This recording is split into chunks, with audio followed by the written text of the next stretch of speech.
콜레라 지도 실습을 통해서 QGIS의 기본 기능을 배워보도록 하겠습니다. 홈페이지 블루닷스쿨에 게시된 글이고요. 유튜브와 함께 그 게시글을 보시면은 천천히 좀 따라하시기 편하실 거라 생각이 듭니다.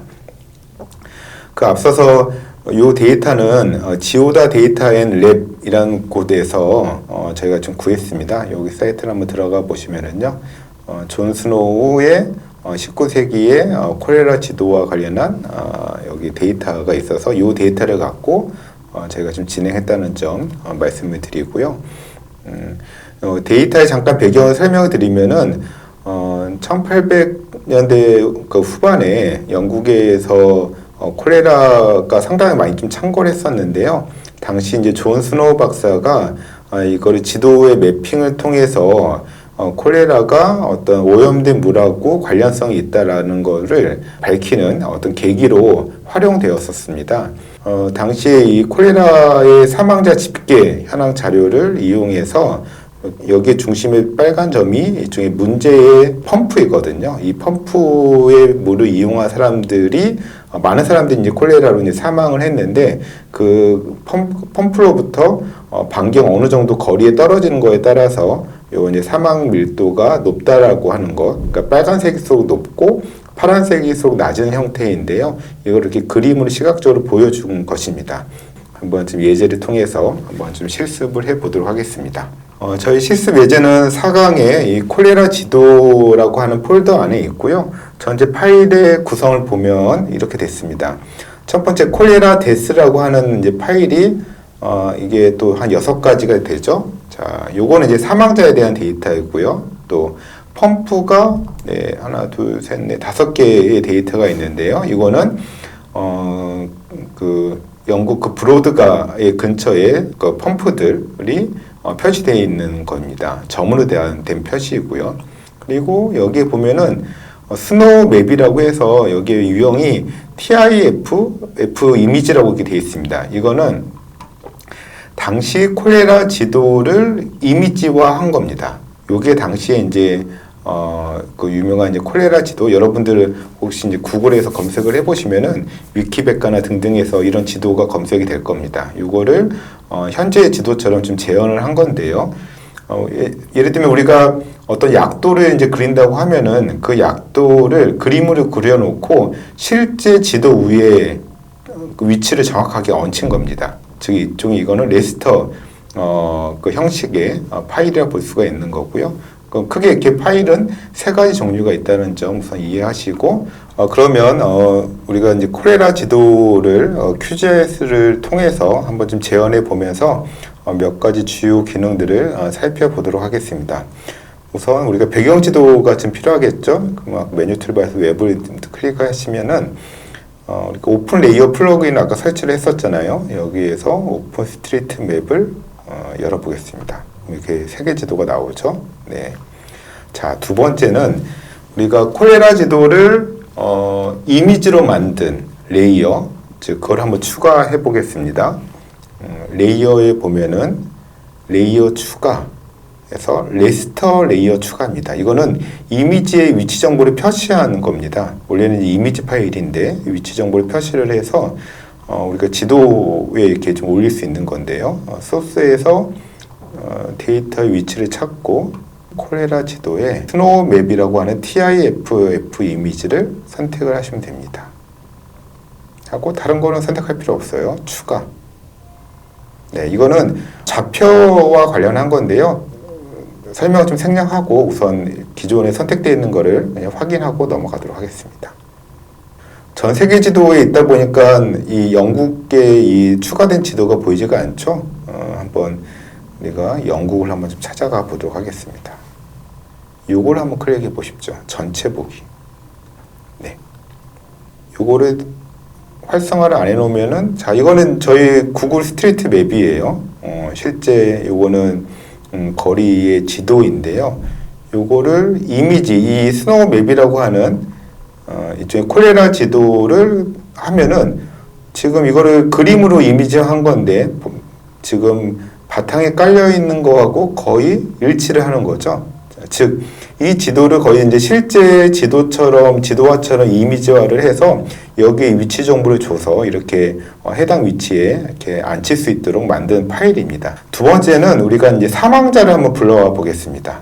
또 레이어로 가보고요. 레이어 추가. 사망자 파일은 벡터입니다. 쉐이프 파일은 벡터 형식입니다. 벡터 파일이라고 보면 되고요. 그러면 소스에서 콜레라 데스 그 중에서 요 SHP 파일을 선택을 하면 됩니다. 쉐이프 파일 열기 추가 이미 추가가 됐죠. 닫기. 네. 주황색으로 표시되어 있는 것들이 이 브로드가 여기에 보면 브로드가거든요. 이 펌프가 있잖아요. 네, 그 주변에 이렇게 사망자들이 이렇게 표시된 겁니다. 데이터를 열어보면 마우스 오른쪽으로 속성 테이블 열기를 보면은요. 지금 아이디는 그건 없는 상황이고요. 그리고 이 카운트라고 하는 게 일종의 사망자 수입니다. 즉, 점 하나에가 사망자 수, 이쪽에 이게 건물일 것 같은데요. 건물 내에서의 사망자 수가 뭐 몇 명이다 이런 표시인 겁니다. 자, 즉, 이 콜레라 데스에서는 사망자 수에 대한 정보가 있다 이렇게 이해하시면 될 거예요. 자, 다음에는 이제 펌프 데이터를 불러보겠습니다. 펌프도 역시 벡터 데이터이고요. 그럼 벡터 레이어를 추가를 해서 찾기, 펌프, 쉐이프, 파일 선택, 열기, 추가, 닫기. 요게 펌프인 거죠. 근데 지금 색깔이 펌프랑 콜레라랑 색깔이 구분이 안 되니까 잘 안 보이죠. 아까 구글에서는 이제 마커라고 하는데 펌프의 심볼을 한번 좀 조정을 해볼게요. 자, 이 속성에 들어가면은 다양한 이렇게 속성에 관한 이제 우리가 편집할 수 있거나 결합할 수 있는 것들이 있는데 이 심볼에 대해서 좀 편집을 해볼 수가 있습니다. 색깔을 파란색 그리고 크기도 좀 이 펌프는 좀 키워보겠습니다. 그리고 뭐 다이아몬드를 해볼까요? 적용 하면은 이렇게 펌프가 있고 주변에 이제 콜레라 사망자 수가 보입니다.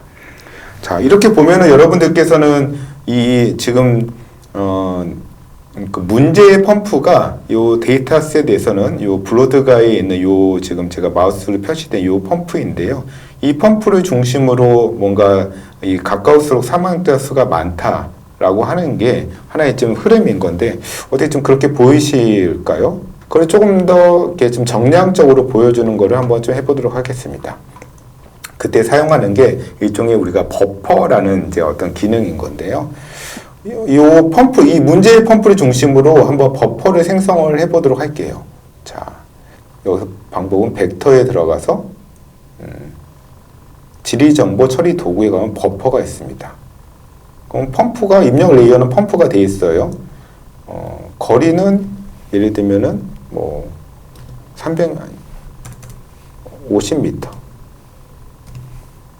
50m라고 돼 있고, 그럼 다른 건 이제 선택을 하지는 않고요. 실행하면은 모든 펌프로부터 50m짜리 원들이 생겼습니다. 자, 이거는 지도는 레이어였기 때문에 계속 쌓이기 때문에 맨 위에 쌓여 있는 것이 더 크면은 뒤에 것이 안 보일 수가 있어요. 예를 들면 산출물 때문에 안 보이면 펌프를 앞으로 좀 당길 수가 있죠. 네.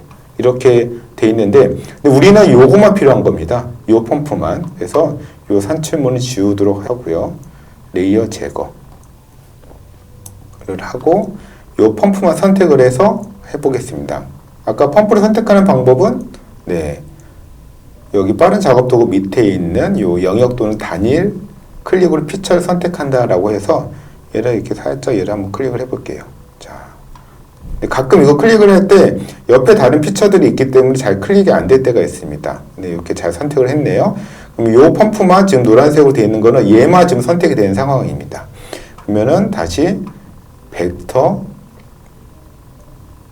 버퍼 선택을 해서 펌프에 선택한 피처만 해서 자, 우리가 50m 버퍼를 만든다고 생각해 봅시다. 실행 닫기 하면은 요 선택된 펌프에서만 반경 50m짜리 원이 생겼습니다. 자, 그런데 우리가 아까 홈페이지에서 봤던 이 원은 총 요 가운데 펌프에서 맨 끝까지가 거리가 300m입니다. 거리가 300m이고 각 원의 간격이 5m 간격입니다. 자, 여기 보십시오.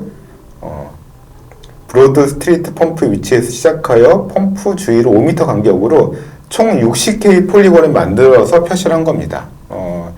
그러면 지금 우리는 이 반경을 하나만 만들었는데, 그럼 이거를 5m 간격으로 60개를 만들어야 하나? 실은 그렇지는 않습니다. 본관 처리에 툴박스라는 데 있다고 하는데요. 이 툴박스를 클릭을 해보시고, 여기에 다중고리라고 한번 검색을 해보십시오. 다중? 띄고 고리네요. 네. 그러면 여기에 다중고리 버퍼라고 나와 있습니다. 그러니까 여러 개의 고리를 한 번에 생성할 수 있다는 뜻이겠죠. 자, 그러면 우리가 또 선택한 피처를 중심으로, 얘를 중심으로 고리는 몇 개? 60개. 그리고 고리 사이의 거리는 얼마? 5m 간격으로. 그러면 6, 5, 30이니까 300m 있죠? 쭉 이걸 실행을 해보도록 하겠습니다.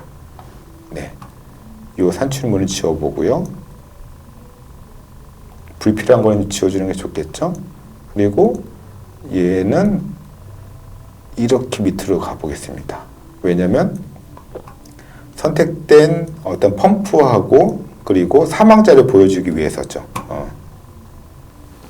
아직은 제가 거리별로 뭘 계산을 한 건 아닙니다.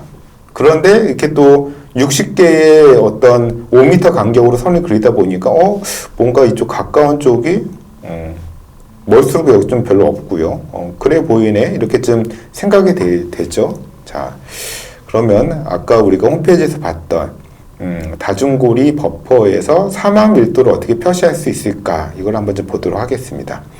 우리가 사막 밀도는 아까 그 지오다에서 제공한 데이터의 정의에 따르면 면적분의 사망자 수입니다.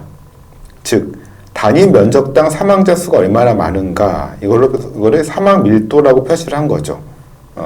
그러면은 우리는 이 다중고리 버퍼라고 하는 새롭게 생성한 이 이미지에다가 일종의 사망 밀도라는 데이터를 생성을 해야 됩니다. 그럼 한번 이 다중고리 버퍼를 한번 볼까요? 속성 탭을 열기를 해보면, 네, 보면은 링에 대한 아이디가 딱 이렇게 여기 1부터 60개가 있고요. 그리고 5m 간격이니까 네, 300m까지 거리만 있습니다. 자, 그러면은 우리가 여기서 사막 밀도를 여기다 표시를 하기 위해서는 무엇이 필요할까요? 네, 우선 사망자 수가 있어야 되겠죠. 그리고 면적이 있어야 될 거고, 두 개를 가지고 뭐 더하기 나누기를 해서 네, 사막 밀도라는 값을 나와야 되는 겁니다.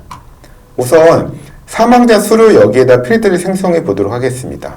자, 그거는 사망자 수는 뭐냐면은, 그러니까 콜레라 사망자 수에 대한 레이어와 그리고 요 다중고리 버퍼가 겹쳐 있으니까 요 겹치는 부분의 값에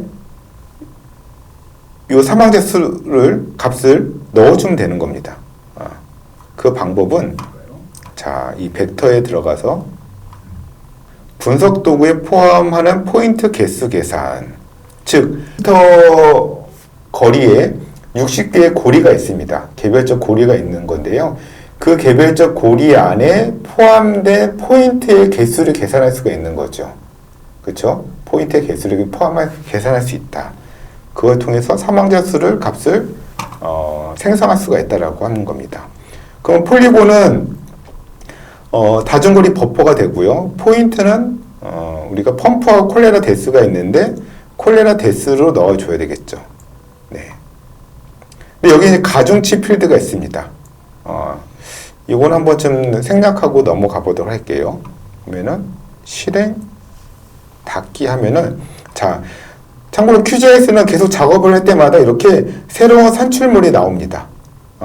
이거는 옆에 보면 이렇게 좀 모양이 다르죠? 이거 지도 불러온 것과 다르게 이런 표시가 있어요. 이거는 임시 파일이라는 거고요.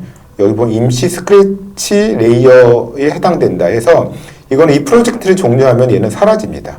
그래서 맨 마지막에는 저장을 해줘야 돼요. 근데 여기는 지금 중간에 생성된 거기 때문에 굳이 저장할 필요는 없고요. 아까 초기의 다중고리 버퍼에서 여튼 사망자 수를 계산하기 위해서 폴리곤 안에 포함된 포인트 개수를 계산했습니다. 한번 속성 테이블을 열어볼게요. 네. 여기 넘 포인트라고 해서 포인트 개수가 됐어요. 근데 이렇게 하면은 될까요? 네. 그렇진 않습니다. 이 값은 어떤 값이냐라고 하면은, 네. 요 면적에 포함된 포인트만의 개수입니다. 근데 이 포인트 하나가 사망자 하나가 아니죠. 왜냐하면 이 포인트 안에는 사망자 수의 데이터가 있는 겁니다. 그러면은 그 사망자 수의 합이 요 면적 안에 반영이 돼야 되는데, 그렇게 하기 위해서 어떻게 해야 되느냐. 네, 그 방법도 있습니다. 벡터에서 아까 분석 도구에서 폴리곤에 포함된 개수 계산하면, 자, 우선 폴리곤은 우리가 마지막으로 했던 작업인 개수라는 걸로 보고요. 포인트는 콜레라 데스, 그리고 여기에 가중치 필드를 선택하면 됩니다. 가중치 필드는 카운트가 일종의 사망자 수죠. 얘를 쓰면은 가중치 필드를 하면은, 네, 가중치 합계로 개수가 생성이 되는 겁니다. 즉, 포인트 중에서 그 중에서 우리가 선택한 변수, 선택한 필드인 카운트, 즉 사망자 수를 선택했기 때문에 그 폴리곤에 포함된 포인트의 사망자 수의 합으로 값이 생성이 되는 겁니다. 그럼 이거를 필드 값을 사망자 수라고 하고 실행을 해보도록 하겠습니다. 닫기. 또 이제 레이어가 새로 생겼죠. 그럼 이걸 열어보면은, 처음에는 이거는 포인트의 개수였는데 거기에 가중치를 사망자 수의 합으로 하니까, 네, 숫자가 확실히 늘어나는 걸 확인할 수가 있겠죠. 자, 이렇게 해서 우리는 이 개수라는 레이어에서 요 사망자 수의 필드를 생성을 했습니다. 자, 이제 그럼 두 번째 우리가 필요한 게 뭐죠? 면적입니다. 면적. 그 면적은 어떻게 계산을 하느냐? 내장된 함수식으로 계산할 수가 있습니다. 우선 이런 테이블표를 열게 되면은, 자, 여기에 보면 주판알처럼 생겨 있는 게 필드 계산기라는 게 있습니다. 필드 계산기 열기. 그러면 새로운 필드를 어떤 함수식을 통해서, 네, 값을 넣어줄 수가 있습니다. 그럼 새로운 필드이고 우리는 구하려고 하는 거는 면적. 근데 면적의 값은 어떻습니까? 우리가 면적의 필드의 유형이 뭐 십진수, 뭐 텍스트, 시간, 날짜 등등등등 있는데, 그 중에서 우리는 뭐 소수점 이하까지 면적을 계산할 필요는 없겠죠. 그러면 정수면 되니까, 네, 정수로 선택을 하고요. 자, 그럼 면적을 산출하는 함수식은 뭐냐라고 하면, 도형에 가면은요, 이렇게 달러 표시에 에어리어라고 하는 게 함수식이 있습니다. 이거는 현재 피처의 면적을 반환한다 이렇게 되어 있습니다. 그럼 얘를 함수를 더블 클릭해서 넣어주고, 이 계산식에 표현식에 넣어주고 확인만 하면 됩니다. 그럼 여기 보시는 것처럼 사망자 수의 해당 고리에, 그러니까 고리와 고리 사이의 그 면적이죠. 각각 고리의 60개 고리의 면적들이 산출이 된 겁니다. 그러면 우리가 사망자 수와 면적을 알면은 사망 밀도를 계산할 수가 있겠죠. 자, 그럼 방법이 또 필드 계산기를 열고요. 이번에는 사망 밀도. 이번에는 필드의 유형을 정수로 두면 사망자 수보다 면적이 훨씬 크기 때문에 다 0으로 나오겠죠. 그럼 우리가 소수점이 필요하니까, 네, 십진수라고 이걸로 실수를 하면 될 것 같습니다. 그리고 계산하는 방법은, 이거는 함수가 아니라 우리가 이제 단순한 이제 그 연산이니까요. 밑에 보면은 필드 값에서 우리가 갖고 있는 필드 값에서 계산해 주면 됩니다. 필드 값에서 열고 사망자 수를 면적으로 나눈다. 요건 슬래시는 이제 나누기 표시인 거죠. 이게 끝입니다. 네. 확인. 그러면 여기 보이는 것처럼 사망 밀도의 값이 이렇게 생성이 되는 겁니다.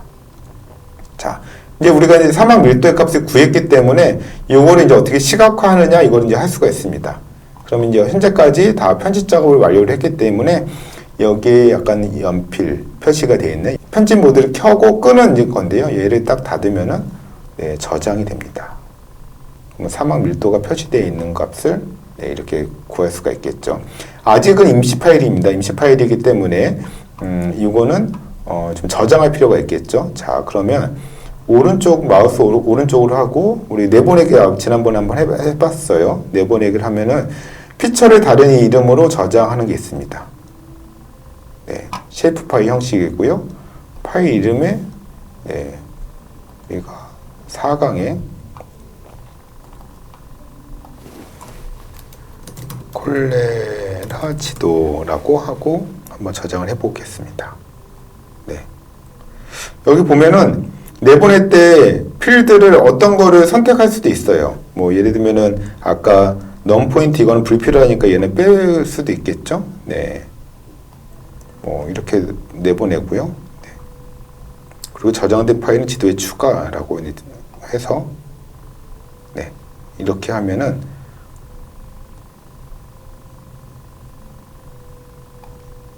네, 이렇게 우리가 사막 밀도까지 계산한 값의 쉐이프 파일이 생성이 된 겁니다. 그럼 얘네들은 이렇게 좀 지워주면 돼요. 불필요한 거는. 왜냐면 이 파일은 어차피 나중에 다 사라질 거기 때문에 레이어를 제거를 하고요.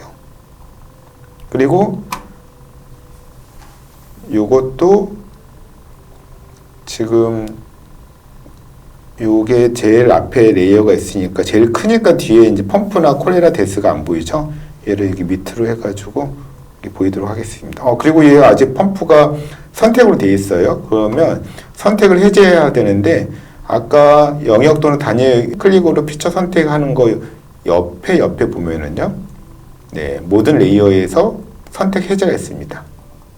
네, 이렇게 되면 선택이 해제된 상황. 그리고 요 이제 마우스 지도 이동하는 거를 클릭해서 네, 지도를 한번 이렇게 좀 전반적으로 보겠습니다. 자, 그러면 이제 이 콜레라 지도라고 하는 쉐이프 파일에는 사막 밀도의 정보가 있기 때문에 요거를 가지고 우리가 거리에 따른 약간 단계 구분도라는 걸 한번 그려보도록 하겠습니다. 자, 콜레라 지도를 클릭을 하고요. 오른쪽 마우스를 클릭을 하면은 속성 있고요. 심볼이 있죠. 단일 심볼로 할 수도 있고요. 또 단계 구분으로 할 수도 있습니다. 그러니까 아까 사막 밀도와 같이 어떤 값들이 되게 이렇게 연속적으로 있잖아요. 그러면 그 연속된 값들을 어떤 범주 내에서 이렇게 끊어줄 수가 있겠죠. 네. 그럼 단계 구분도를 선택을 해봅니다. 무슨 값으로 단계를 구분할 거냐라고 하면 우리가 그 필드를 선택을 해줘야 돼요. 사막 밀도를 중심으로 단계를 구분한다라고 하고요. 그러면 그레디언트 색상표. 그러면 사막 밀도가 높을수록 뭐 어떤 색깔을 할까? 보면은 우리 아까 그 예제 나왔던 그림은 빨갛고 또 낮은 데는 파란색이었어요. 그러면 요걸 한번 해볼게요. 그래서 단계를 분류를 어떻게 분류를 할 거냐라고 하는데요.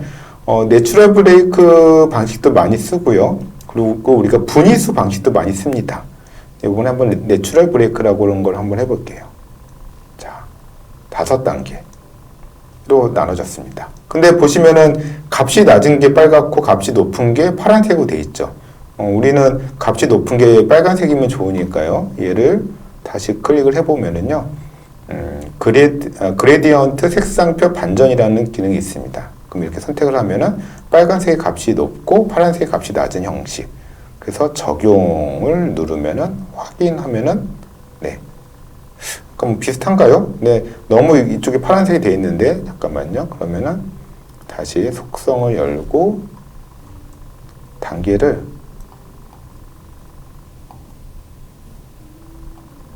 네. 7단계 10단계를 한번 해볼까요? 네. 한 7단계 정도로 하면은 네. 어떤가요? 우리가 여기 홈페이지에서 봤던 요 이미지랑 많이 비슷하죠. 네. 이런 식으로 해서 우리가 요 문제 펌프로부터, 그러니까 아주 이게 선형적으로 보이는 건 아닙니다. 그래도 가까울수록 약간 좀 빨간색과 조금 더 빨간색에 가까운 계열의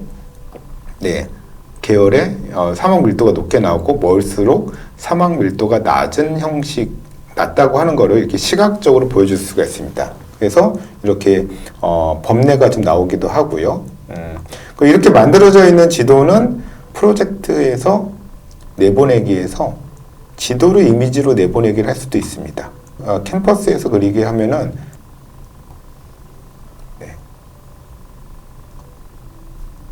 할 거야 라고 하고 선택을 하고 저장 위치를 아까 온라인 강좌 4강에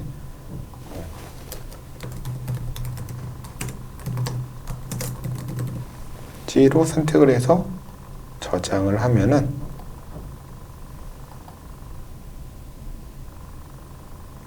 이런 이미지 파일이 생성이 되어 있고 여러분들이 보고서나 이런 데 활용을 해볼 수가 있겠죠.